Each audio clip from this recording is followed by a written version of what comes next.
কিরে ভাই, কালকে তো 15 আগস্ট, কিছু প্ল্যান করলি নাকি? আরে প্ল্যান তো করলাম, কালকে তো 15ই আগস্ট। দেখি আমার পকেটে খরচা করে বাচ্চাগুলোকে কেক বিস্কুট দেবো। তো ভালোই তো প্ল্যান করেছিস, আবার কি? ঠিক আছে, কালকে দিনটা আসুক, দেখা যাক। হ্যাঁ, তাই চললাম। হ্যাঁ,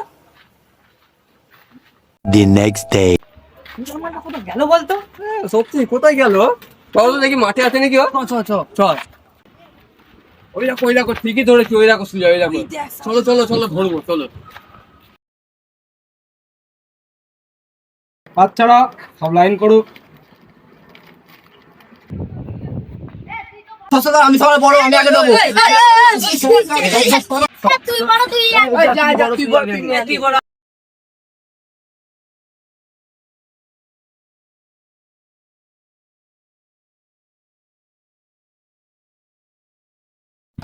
এই যে বললি কালকে নিজের পকেট থেকে খরচা করবি, এখন তুই নিজে খেয়ে নিচ্ছিস, বাচ্চার থেকে কেটে।